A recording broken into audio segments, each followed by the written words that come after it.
Apapun yang terjadi di dalam hidupku, selalu ku berkata, Tuhan Yesus baik. Dalam segala hal yang terjadi, tetap ku berkata, Tuhan Yesus baik. Apapun yang terjadi di dalam hidupku, selalu ku berkata, Tuhan Yesus baik. Dalam segala hal yang terjadi, tetap ku berkata, Tuhan Yesus baik. Ku sembah Kau, ku sembah Kau, tak dapat ku membalas kasih-Mu. Ku sembah Kau, ku sembah Kau Bapa, ku rindu selalu menyenangkan-Mu.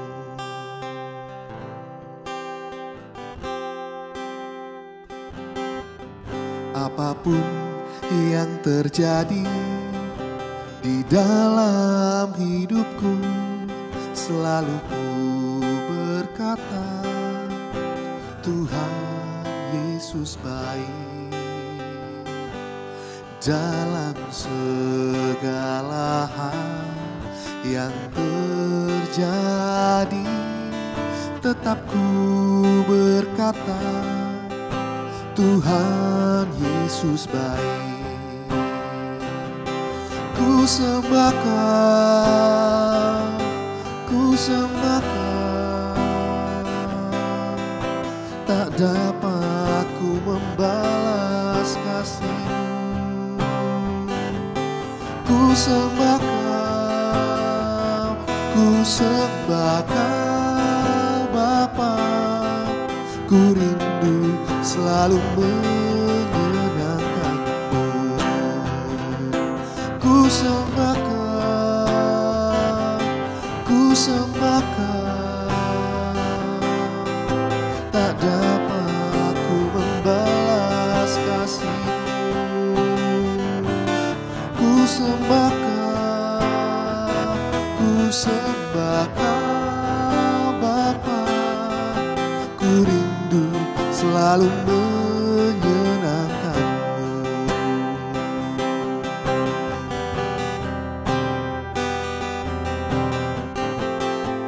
Ini kerinduanku,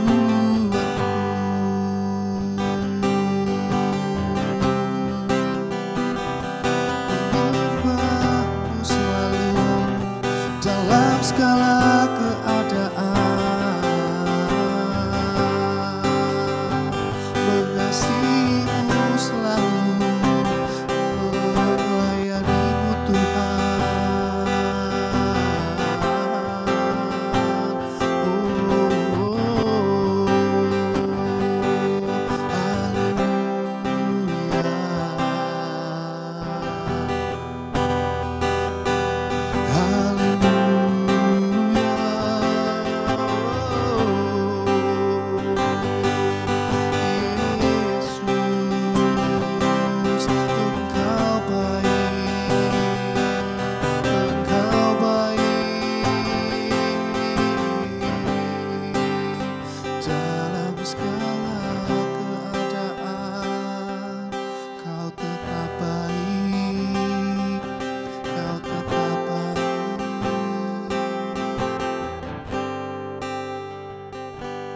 Ku sembah Kau,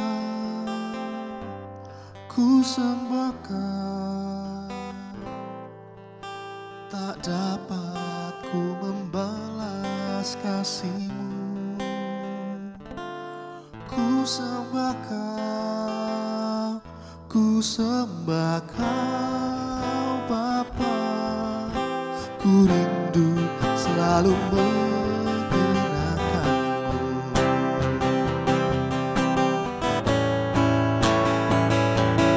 Ku sembah Kau, ku sembah Kau. Tak dapat ku membalas kasih-Mu. Ku sembah Kau, ku sembah Kau Bapa. Ku rindu selalu menyenangkan-Mu. Ku rindu selalu menyenangkan-Mu. Ku rindu selalu menyenangkan-Mu.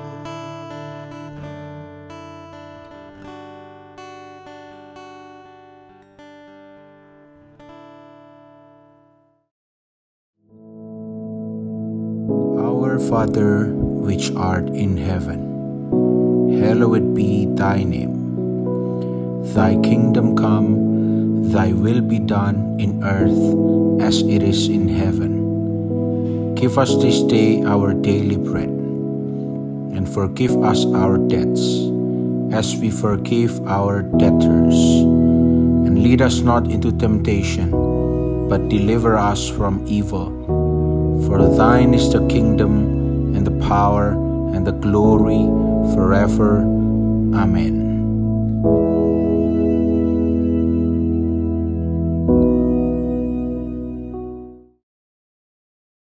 Shalom, selamat pagi, kembali lagi kita berada di Morning Devotion.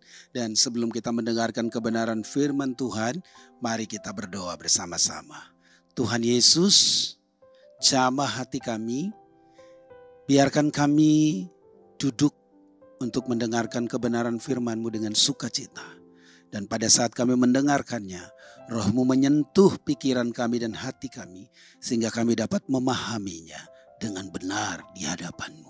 Di dalam nama Yesus kami sudah berdoa. Haleluya. Amin.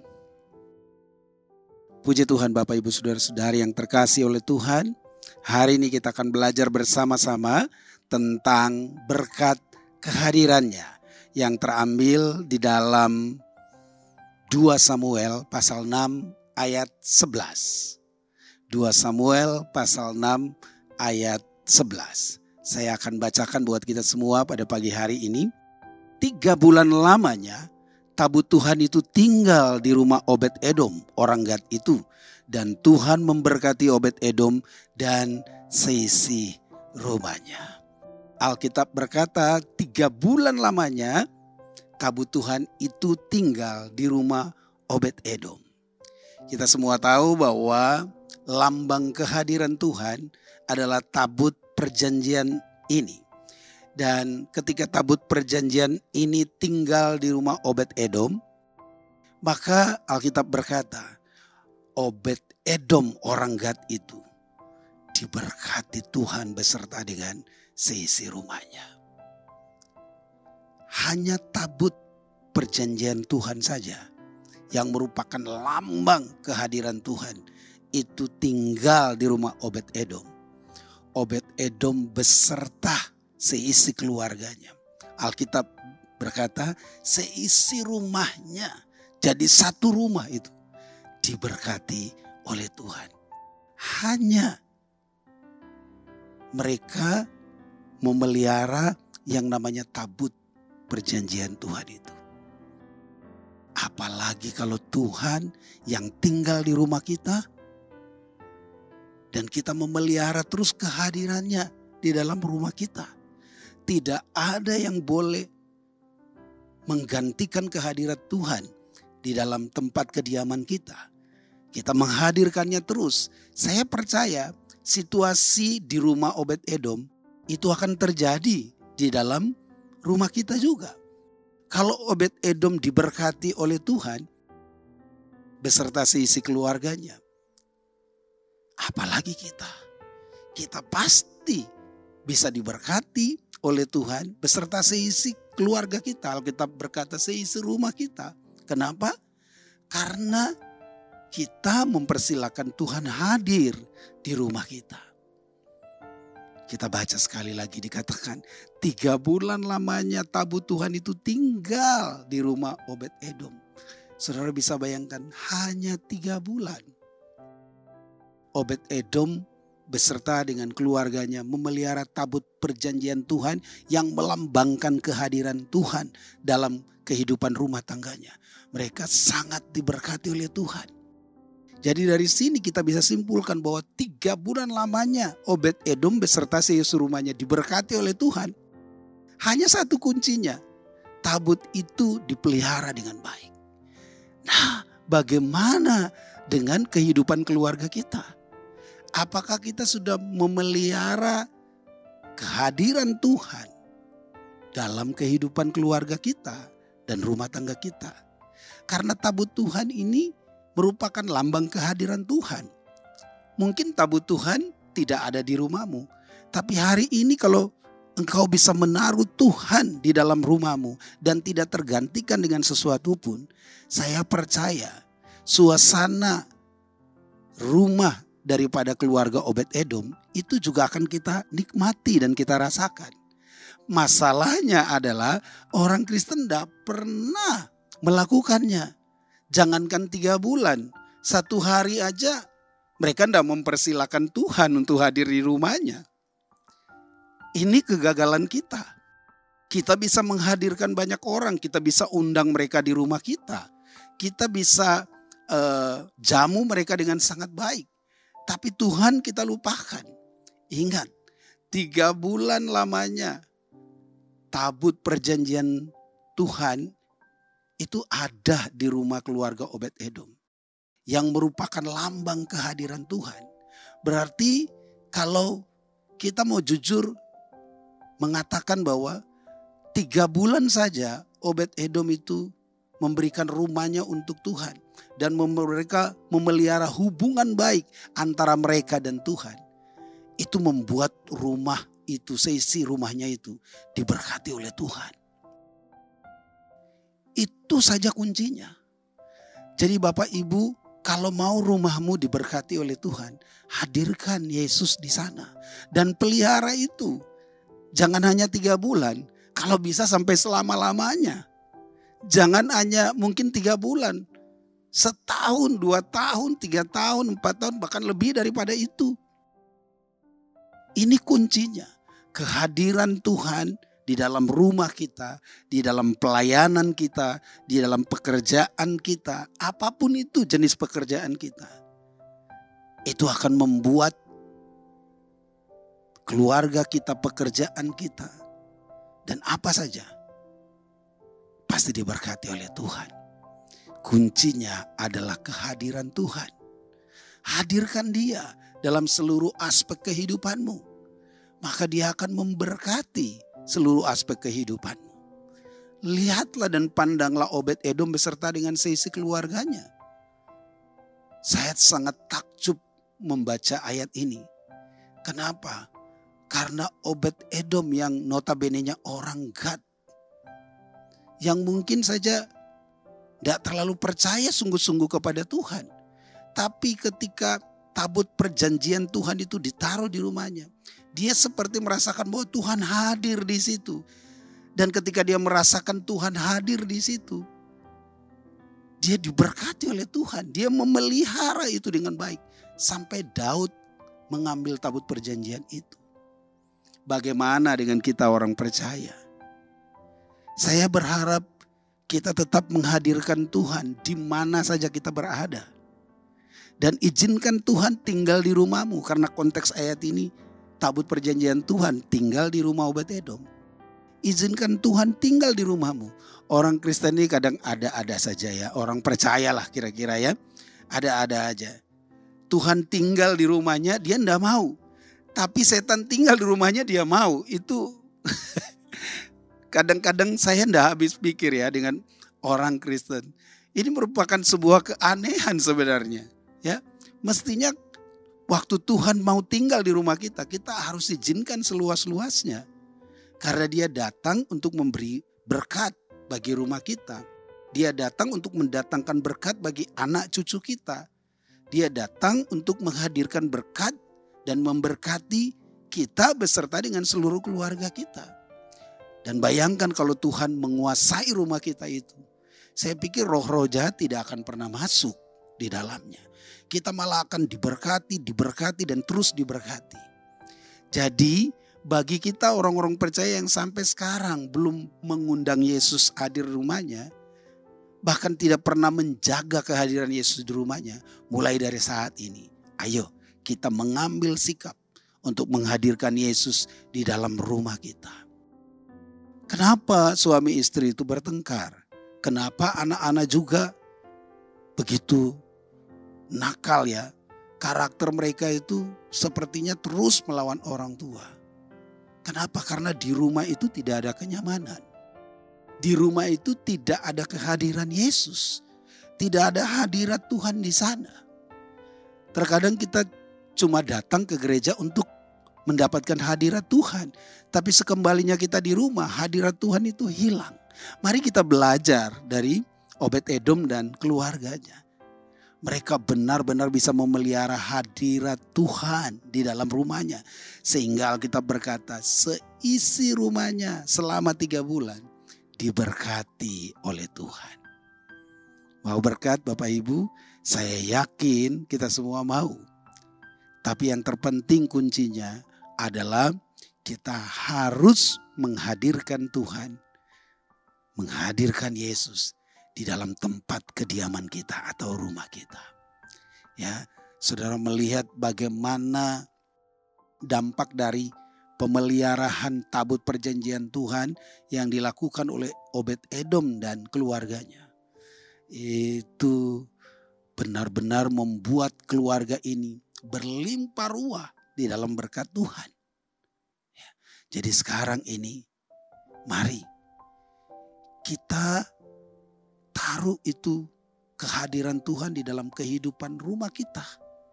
Taruh itu kehadiran Tuhan di dalam hati kita. Supaya kita terus ada di dalam payung berkat Tuhan. Ada satu raja yang saudara mungkin kenal, namanya Raja Saul. Terdapat di dalam 1 Samuel pasal 16 ayat 14, di situ dikatakan, tetapi roh Tuhan telah mundur daripada Saul dan sekarang dia diganggu oleh roh jahat yang daripada Tuhan. Dari peristiwa ini kita bisa belajar bahwa ternyata Saul tidak mampu untuk memelihara Tuhan di dalam kehidupannya. Tuhan tidak tinggal di dalam hatinya. Padahal tadinya dia diurapi oleh Tuhan. Bahkan pengurapan Tuhan ada atas dia. Dan ketika pengurapan itu ada, Tuhan hadir dan menyertai semua pekerjaannya Saul. Dan Saul begitu diberkati oleh Tuhan. Tetapi di ayat 16 dalam 1 Samuel ini, di ayat 14 di situ dikatakan bahwa roh Tuhan telah mundur daripadanya. Ini menjadi sebuah pembuktian kepada kita bahwa Saul tidak bisa memelihara kehadiran Tuhan terus-menerus dalam kehidupannya. Itulah sebabnya roh Tuhan mundur daripadanya. Mari kita pegang erat-erat kehadiran Tuhan. Kita jangan hanya bisa menyanyi, menaikkan pujian, arti kehadiranmu, penyertaanmu sempurna. Tetapi pada faktanya kita tidak benar-benar memelihara kehadiran Tuhan di dalam kehidupan kita.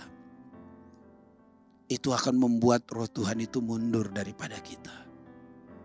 Karena roh Tuhan suka dengan orang-orang yang selalu berhubungan intim dengan Dia.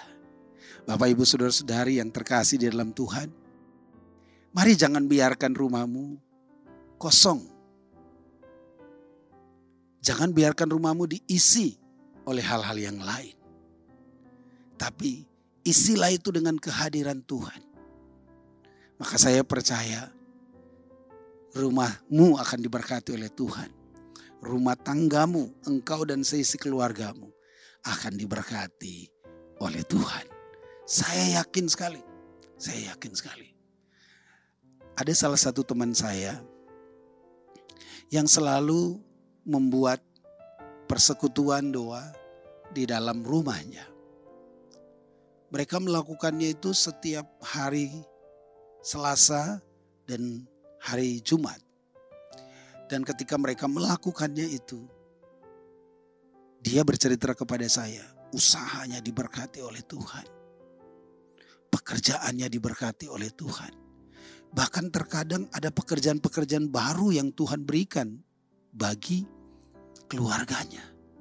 Bahkan anak-anaknya bisa sekolah sampai ke luar negeri. Karena dia hanya mau menghadirkan Tuhan di dalam kehidupan rumahnya. Ketika saya masuk ke rumahnya, saya melihat bagaimana gambar-gambar Yesus itu begitu banyak. Dan gambar ayat-ayat Alkitab begitu banyak di rumahnya. Saya lihat juga ada ruangan saat teduhnya. Itu sangat luar biasa. Ini adalah bukti bahwa dia beserta dengan keluarganya itu tidak menghilangkan Tuhan. Tapi mereka mau menghadirkan Tuhan di dalam keluarganya. Dan dia berkata, Pak Pendeta, ini yang selalu kami lakukan dalam keluarga kami. Kami diberkati Tuhan karena kami selalu menghadirkan Tuhan di dalam rumah kami, rumah tangga kami, dan juga anak-anak kami. Saya katakan, wah itu luar biasa. Dan Alkitab itu berkata itu selalu benar.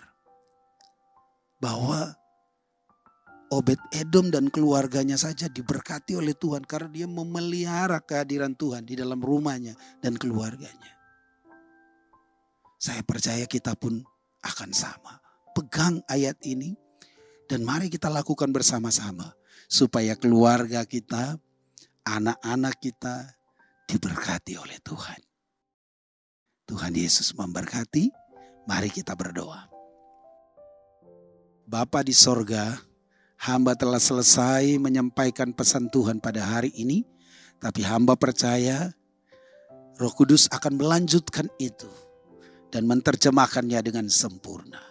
Diberkatilah kehidupan kami, diberkatilah keluarga kami, diberkatilah anak cucu kami, diberkatilah ladang pekerjaan kami. Dan dimanapun kami berada, ketika kami menghadirkan Yesus, maka suasana di mana kami tinggal dan berada akan senantiasa diberkati oleh Tuhan. Diberkati setiap kami pada hari ini sampai selama-lamanya. Dalam nama Yesus, haleluya. Amin.